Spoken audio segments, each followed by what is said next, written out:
سلام دوستان، امیدوارم که حالتون خوب باشه. امروز اومدم با یه داستان دیگه. بزن بریم.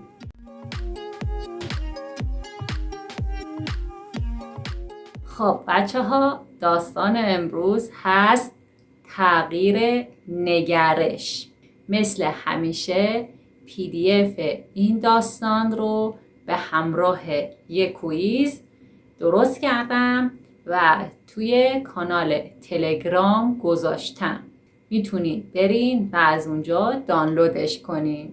بریم که داستانمون رو شروع کنیم. مرحله اول خوندن داستان با سرعت کم. این داستان تغییر نگرش.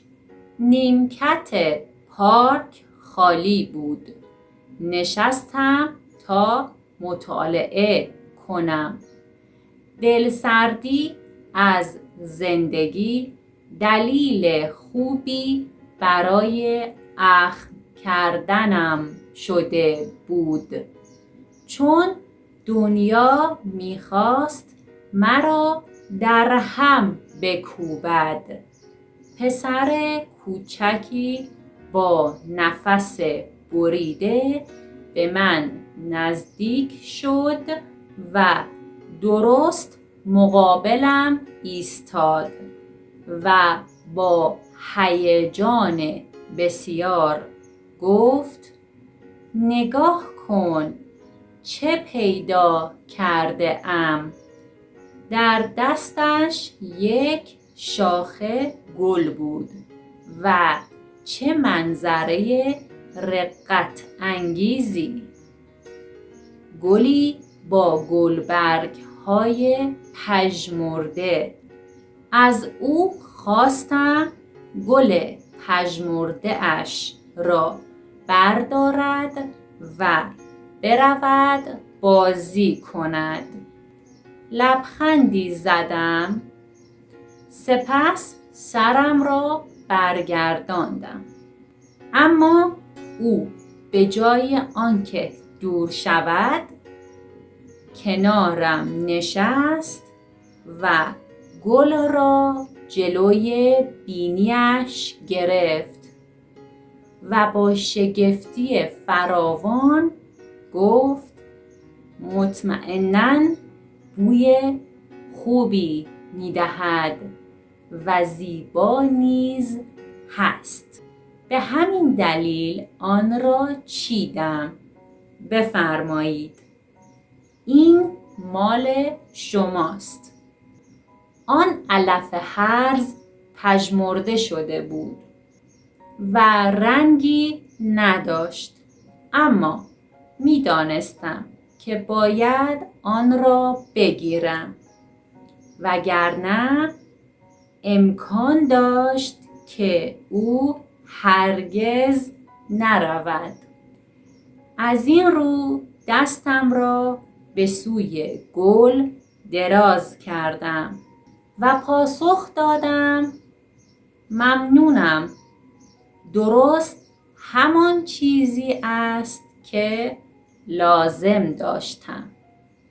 ولی او به جای اینکه گل را در دستم بگذارد، آن را در وسط هوا نگه داشته بود. آن وقت بود که فهمیدم پسری که علف هرز را در دست داشت نمیتوانست ببیند. او نابینا بود. ناگهان صدایم لرزید. چشمانم از اشک پر شده بود. او تبسم کرد و گفت: قابلی ندارد.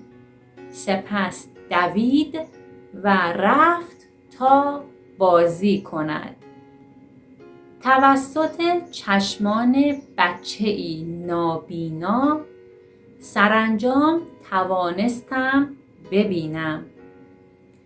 مشکل از دنیا نبود، مشکل از خودم بود و به جبران تمام آن زمانی که خودم نابینا بودم، با خود عهد کردم زیبایی زندگی را ببینم و قدر هر ثانیه‌ای که مال من است را بدانم و آن وقت آن گل پژمرده را جلوی بینیم گرفتم و رایحه گل سرخی زیبا را احساس کردم.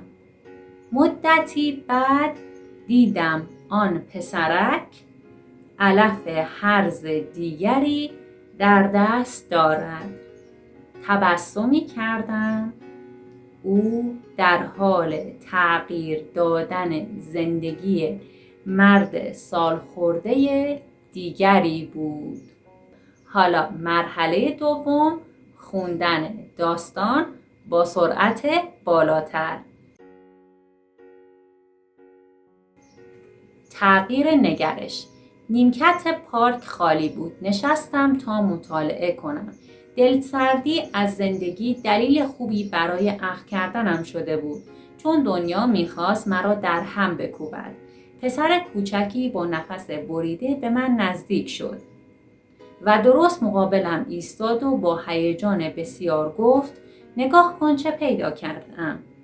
در دستش یک شاخه گل بود و چه منظره رقت‌انگیزی. گلی با گلبرگ‌های پژمرده. از او خواستم گل پژمرده اش را بردارد و برود بازی کند. لبخندی زدم، سپس سرم را برگرداندم. اما او به جای آنکه دور شود کنارم نشست و گل را جلوی بینیش گرفت و با شگفتی فراوان گفت: مطمئناً بوی خوبی می‌دهد و زیبا نیز هست.